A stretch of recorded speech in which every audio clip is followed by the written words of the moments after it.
सत्संग सुधा श्रीमद् भागवत कथा सत्संग।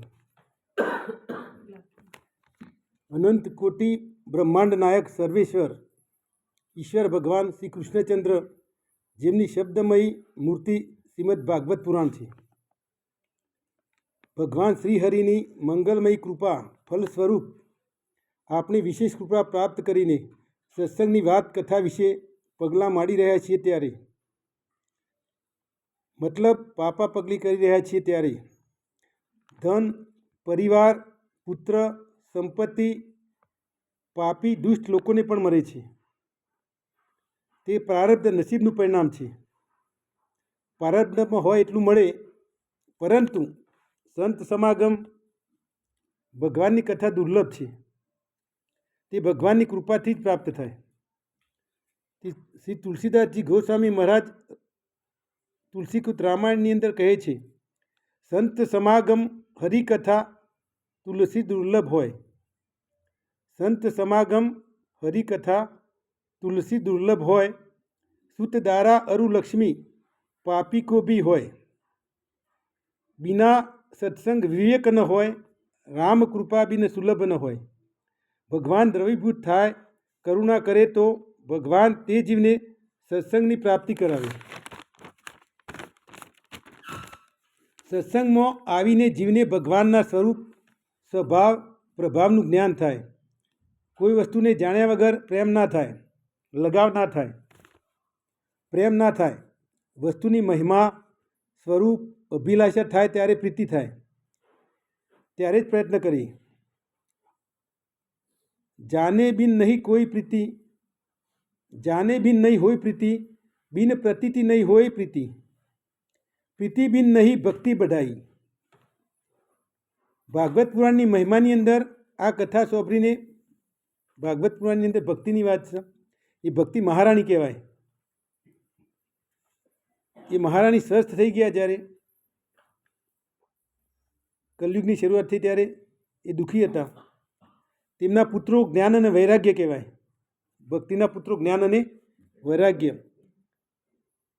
ये जवान थया त्यारे मारा मंत्र जपीए, परंतु ज्ञान वैराग्य डर न थाय तो विपरीत परिस्थिति में भगवान परथी विश्वास उठी जाए। बधुं आपणी इच्छा अनुसार थाय ते जरूरी नथी। ज्ञाननी दृष्टिए जोईए तो वैराग्य थई जाए तो आपनुं धैर्य नहीं तूटे। ज्ञान आपणामां होय पण वैराग्य थाय तो आपनुं धैर्य ना तूटे। एटले धीरज राखवानी जरूर छे। आपणे धैर्य राखवुं जोईए। एनी एक वात छे, एक सज्जन माणस हता। ए राम नाम जप पारायण धार्मिक हता, ए बधुं करता हता, परंतु तेमनो पुत्र जवान अवस्थामां मरी जवाथी बधुं छोड़ी दीधुं। एमणे ए भाईए साधु महाराजे समझाव्युं के ज्ञानना अभावथी तमे विचलित ना थाओ। ज्ञानना अभावथी विचलित थवानी जरूर नथी। पुत्रनी मरवा साथे भक्तिनो संबंध नथी। ते पोताना कर्मनुं फळ जाणी लईने आव्यो होय छे। कोई पण व्यक्ति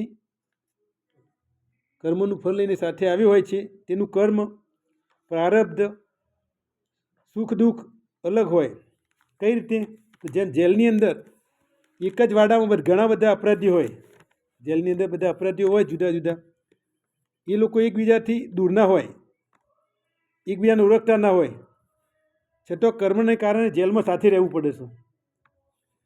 कोई गुनो करीने आव्यो, कोई बीजो गुनो करीने आव्यो, पण एक जेलमां एक रूमनी अंदर एक कोठरीमां बधा साथे रहता होय छे अने तेमना वच्चे आत्मीयता थई जाय छे। पण एम कर्मनुं फळ भोगवी रह्या छे एवुं कहेवाय। परंतु जमानत मळे तो छूटी जाए। कोईने जमानत मळी जाए तो छूटी जाए तो ये जेल भूली जाए, जेलना मित्रोने पण भूली जाए। एवी रीते संसारनी अंदर पण कुटुंबमां संसारमां घणा बधा जीवो भेगा मळे, कर्मो भोगवीने निकળી जाए, परंतु आपणे तेना माटे रड़ीए छीए। आ संसारनी गति छे, ए गतिने पामवी बहु कठिन छे। कारण के आ संसारनी अंदर कार काम करे छे। कार भगवानने पण साथ आपतो નથી। ભગવાનને પણ એની ગતિ ભોગવવી પડતી હોય છે, બરાબર? કારણ કારની ગતિ બહુ અસહ્ય છે અને તે વિધિની જે વક્રતા હોય છે એ પણ વિધાતા વિપરીત થવાથી બનતું હોય છે। એટલે ઘણાના આપણા વિધાતા વિપરીત થયું કે આપણા પ્રસંગની અંદર. તો એ માટે જ્ઞાનથી ધૈર્ય ધીરજ પ્રાપ્ત થાય. એટલે આપણે ધૈર્ય રાખવાની જરૂર છે, ધીરજ રાખવાની જરૂર છે. ભક્તિની સાથે સાથે ભક્તિના પુત્ર જ્ઞાન અને વૈરાગ્ય દ્રઢ થવા જોઈએ. અહીં વિધાતા વિપરીત થયા છે, પરંતુ વિપરીત પરિસ્થિતિમાં પણ જાતને સંભાળી શકીએ એવી સ્થિતિમાં આપણે આવવું જોઈએ. અને સત્સંગ કરીને તો આપણે પરિપક્વ. એક દાખલો છે, ધુંધુકારી નામનો એક થઈ ગયો, એક પાપી હતો. એને પ્રેત યોનિમાં જવું પડ્યું હતું. કથા સત્સંગ સાંભળ્યું પણ એમને મુક્તિ મળી નહીં. ગયામાં શ્રાદ્ધ કરાવ્યું, બધા શ્રાદ્ધ કરવા માટે ગયા જાય છે. ગયામાં શ્રાદ્ધ કર્યું પણ મુક્તિ મળી નથી. એટલે ગોકર્ણ એનો ભાઈ હતો, એને શ્રાદ્ધ કર્યું. ગોકર્ણ નામનો એક થઈ ગયો ભક્ત, જેને મોઢું ગાયનું હતું અને શરીર પુરુષનું હતું. એવું ગોકર્ણ નામનું એક થઈ ગયું. ને એનો ભાઈ હતો. પિતૃપક્ષમાં પુણ્યતિથિ ઉપર શ્રાદ્ધ કરવું પડે ને વેદની આજ્ઞા છે કે આપણે શ્રાદ્ધ કરવું પડે. હિન્દુ સંસ્કૃતિની અંદર દેવતાને પિતૃને આ કાર્યથી આવા કાર્યમાં પ્રમાદ ના કરવું. આપણે જે વિધિ થતી હોય કરવી પડે, એમાં આરસ ચાલે નહીં. દેવતાના કાર્યમાં પ્રમાદ ચાલે, દેવતાનું કાર્ય હોય તો પ્રમાદ ચાલે, પરંતુ પિતૃના કાર્યમાં આવું પ્રમાદ ના કરવું જોઈએ. કૃપાળુ થતા નથી પિતૃઓ. તે તમારા કર્મને જુએ છે. વિધિપૂર્વક તર્પણ શ્રાદ્ધ કરવાથી તૃપ્ત થાય. એટલે આપણે ઘણીવાર પિતૃઓને તર્પણ કરતા હોઈએ છીએ તિથિ ઉપર. એમાં એવી વાત છે કે ઔરંગઝેબની, એને એના પિતાને જેલમાં પૂર્યા હતા ઔરંગઝેબ. અને જેલમાં પૂરીને તરસ લાગી તો એને પાણી નહોતું પાયું, તરસે મરી ગયા હતા. એટલે તરસે મર્યો એ વખતે એના પિતાએ એમ કહ્યું કે હિન્દુ ધર્મમાં તો મર્યા પછી પણ એ લોકો દર વર્ષે 10-15 દિવસ તર્પણ કરતા હોય છે, પાણી પાતા હોય છે, એવું બધું કરતા વિધિ. તો એના આગળ સનાતન ધર્મ હારો એમ તો. એવું મરતા મરતા કોને કહ્યું હતું? ઔરંગઝેબના પિતાએ. એટલે આ તર્પણ વિધિ હિન્દુઓમાં છે, બહુ સાચી વાત છે એવું કહેવામાં થાય. એ પ્રતિવર્ષ આ વિધિ કરવી પડતી હોય છે. ભગવત કથા સાંભળીને ગોકર્ણને ધુંધુકાઈને પ્રેત યોનિમાંથી મુક્તિ અપાઈ હતી. એના ભાઈએ ધુંધુકાઈને મુક્તિ અપાવી, આ રીતે વિધિ કરી તેની. જેમ કે 2-3 વર્ષનું બાળક હોય તો માએ કરવી દવા પાતી હોય છે. બાળકની દવા કેમ પાય? ને તાવ આવ્યો હોય, કોઈ રોગ થયો હોય તો માએ દવા પીતી હોય છે. અને એમ કે તું દવા પી લે, હું તને 2 લાડુ આપીશ અથવા ચોકલેટ આપીશ, એવી લાલચ આપે છે. અને એ લાલચથી બાળક શું કરે? દવા પી લેતા હોય છે. એટલે અહીંયા એ એવું કરવાથી તાવ ઉતરી જાય અથવા એનો રોગ ઉધરસ મટી જતી હોય છે. એટલે બંનેની સોચ જુદી છે. માની સોચ છે કે એને મટી જાય, તાવ મટી જાય. બાળકની સોચ છે કે દવા આપશે તો મને ચોકલેટ મળશે અથવા તો લાડુ મળશે, એવી વાત છે. એટલે દવા પીવાથી માની સોચ, બાળકની સોચ, એ બંને વસ્તુના કારણે એની જે અસર છે એ મટી જાય છે. એટલે ધર્મમાં પણ એવું જ છે. ધર્મમાં પણ આપણે બધી લાલચો આપતા હોય છે કે ભાઈ તમે આમ કરો, આ કાર્ય કરો, તમે આમ છે. ધર્મમાં લાલચથી કરીએ તો પણ આપણને એ અસર કરે. ધર્મમાં પણ એની જ વાત છે. આ કર્મ કરો તો આ ફળ મળે, આ પૂજા કરો તો આ ફળ મળે. એના ચક્કરમાં આપણે લોકો દોડી રહ્યા છે. કોઈ કે આ 5 પૂનમ ભરી આવો, કોઈ અમદાવાદજીનું દર્શન કરી આવો, અથવા તો 4 ધામ કરી આવો, આવું કહેતા હોય છે. અથવા 4 ધામ કરો, ના આપણે તમારે કલ્યાણ થાય મોહ માયામાં.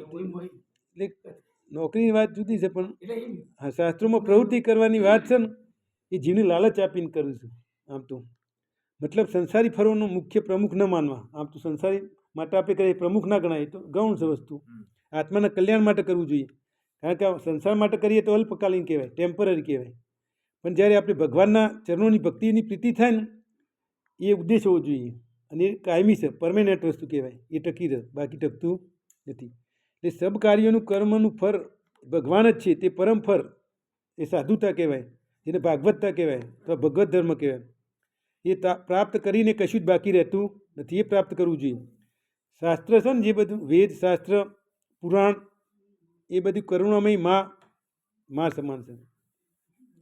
આ ભાગવત પુરાણમાં લૌકિક ફળની વાત નથી, પણ વેદવ્યાસ કહે છે આ પુરાણમાં ધર્મથી કપટ નીકળી જાય તેવી વાત વિશુદ્ધ ધર્મની વાત છે. વિશુદ્ધ એટલે ચોખ્ખો ધર્મ. મોટે ભાગે વૈરાગ્યની વાત છે, વિરક્તિની વાત છે, વિરાગતાની વાત છે. વેદવ્યાસ કહે છે ભાગવતનું પીવાની વાત કરી. ભાગવત પીવું એટલે શું? પિયત ભાગવતમ રસમાલયમ. પિયત ભાગવતમ રસમાલયમ. રસમા એટલે સરસ્વતી. રસમા એટલે સરસ્વતી, અને આલે એટલે એને મૃત્યુ સુધી પીવાની વાત છે. સરસ્વતીને પીવાની. ભાગવત એક સરસ્વતી રૂપ છે, એને પીવો. આ મધુર વેદરૂપી કલ્પવૃક્ષનું પાકેલું ફળ છે. ભાગવત શું છે? પાકેલું ફળ છે. જે મોબાના વૃક્ષ ઉપર ઘણા બધા પક્ષીઓ રહેતા હોય, એના પર બગલો રહેતો હોય, પોપટ રહેતો હોય, ગીધ રહેતો હોય, બધા પંખીઓ રહેતો હોય, પણ જે તે પક્ષીના અનુકૂળ આવે જ ખોરાક લે. જેમ કે બગલો હોય તો જીવજંતુ જ ખાય, ગીધ હોય તો મરેલું જાનવર ખાય, પણ જે પોપટ હોય ને એ પાકેલું ફળ ખાય. એટલે પાકેલું ફળ ખાવાની ઈચ્છા પોપટ ન થાય. એટલે આવી બધી વાતો છે એ નીતિની વાતો છે. એ પહેલાંના જે યુગમાં નૈમિષારણ હતું, ગયાની આજ ઉત્તર ભારતમાં નૈમિષારણ છે, આપણે સાંભળીએ છીએ. બધા લોકો કથા સાંભળવા, ભાગવત સાંભળવા, ચાર ઘણા કોઈ બદ્રીધામમાં પણ કથા બેસાડતા, નૈમિષારણમાં પણ બેસાડ, દ્વારકાપીઠમાં, દ્વારકામાં પણ હોય છે, પણ જગન્નાથપુરીમાં હોય, ઘણી જગ્યાએ હરિદ્વારમાં પણ હોય. સૌથી પહેલાં નૈમિષારણની અંદર એમાં સૂતજી હતા. કયા? સૂતજી જે થઈ ગયા મુખ્ય સંત. એમને સૌનકજીની હાજરીમાં સૌનકો ભેગા કર્યા અને 88,000 મુનિઓ ભેગા થયા હતા. 88,000 મુનિઓની હાજરીમાં સૂતજી આવ્યા. સૂતજી ઉંમરમાં નાના હતા પણ જ્ઞાનમાં વિદ્વાન હતા. એટલે સૂતજી આવ્યા એટલે બધા મુનિઓ 88,000 ઊભા થઈ ગયા અને એને સાંભળવા માટે બધા બેસી ગયા. એટલે આ બધું જે પરીક્ષિત રાજાએ જે ભાગવત સાંભળ્યું હતું સુખદેવના, એવું જ આ ઋષિઓને 88,000 ઋષિઓને કોણે સંભળાવ્યું હતું? સૂતજીએ. તો આ બધી વાતો હતી એમાં સંભળાય. એમાં મુખ્ય મુદ્દા કેવા હતા કે જે મુનિઓ હતા 88,000, એમાંથી 6 પ્રશ્નો પૂછવામાં આવ્યા હતા. અને 6 પ્રશ્નોનો જે ઉત્તર આપવામાં આવ્યો એ નૈમિષારણમાં સૌ પ્રથમ જે ભાગવત થઈ હતી એમાં કયા 6 પ્રશ્નો હતા એ ખાલી હું પ્રશ્નોની વાત કરું, એનો જવાબ તો આપણે મેળવવો જ રહ્યો. એમાં પહેલો પ્રશ્ન હતો શ્રેય એટલે શું? શ્રેય કોને કહેવાય? અને શાસ્ત્રોનો સાર શું છે? શાસ્ત્રોનો સાર શું? બીજો પ્રશ્ન, ભગવાનના અવતાર કેમ થાય છે?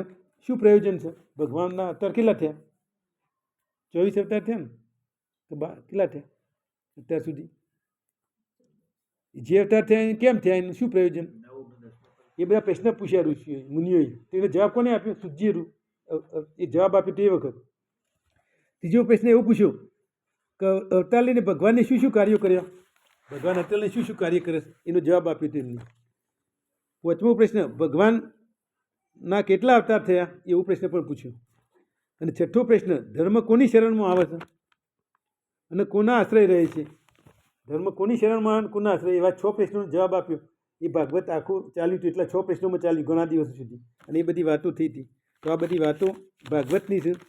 આ ભાગવત જે છે હિન્દુ સંસ્કૃતિમાં એટલે મુખ્ય 3 વાતો છે: શાસ્ત્ર, વેદ, પુરાણ અને વેદો અને પાછા ઉપનિષદ છે. પાછા આપણે ગીતાને આપણે ધર્મગ્રંથ માનીએ છીએ. સાથે સાથે રામાયણ અને મહાભારત પણ આપણા ઐતિહાસિક ધાર્મિક પુસ્તકો ગણાય છે. તે બધાનો અભ્યાસ કરવાથી આપણને ધાર્મિકતા મળે છે, આત્માને શાંતિ મળે છે, અને શાંતિ માટે પ્રયત્નો કરવા જોઈએ. તો રામાયણ અસરકારક વસ્તુ છે. પછી વેદો પણ છે. આ બધાનું સાર ગ્રહણ કરવું જોઈએ અને એમાંથી આપણે આ સંસારનો જે ભવસાગર છે એને પાર ઉતરવું જોઈએ. સોક્રેટિસે તો એવી વાત કરી છે કે આપણે સાદી વાતો 4 જ નહીં કહી કે આપણે સાદું જીવવું જોઈએ, સાદું જીવવાનું. અને સાદો કપડો એ સાદો પહેરવાનો. સાદો એટલે કોઈ એવો મતલબ ખાદીનો જ પહેરવો નહીં. સાદો એટલે આપણે શરીર માફક આવ્યો. ઉનાળામાં એ રીતનો પહેરવો, શિયાળામાં એ રીતનો પહેરવો. પછી આપણે સાદા ઘરમાં રહેવું. સાદા ઘરમાં રહેવું એટલે ઝૂંપડામાં રહેવાની વાત નહીં, આપણા ઘરમાં જ પણ સાદગીથી રહેવું, જે આપણી જરૂરિયાત હોય એ પ્રમાણે. પછી સાદો ખોરાક ખાવાની વાત કરી. સાદો ખોરાક એટલે ધર્મનો. અરે આપણે જે ઋતુને અનુકૂળ આવ્યો. પછી આપણું શિયાળામાં આઈસ્ક્રીમ ના ખવાય એ રીતે, ઉનાળામાં છાશ ખવાય, શિયાળામાં ખવાય તો અને છેલ્લી વાત કરી કે આ બધું કરો નકર તમે દુઃખી થશો. આ 4 વસ્તુ સિવાય બધું વધારણ કરશો ને તો તમે આ સૃષ્ટિમાં આનંદ પ્રાપ્ત કરી શકશો અને શાંતિ મેળવી શકશો નહીં. આવી બધી વાતો સાંભળેલી છે અથવા તો મેં નોંધી હતી, એ વાત કરી છે થોડી સામાન્ય. બરાબર.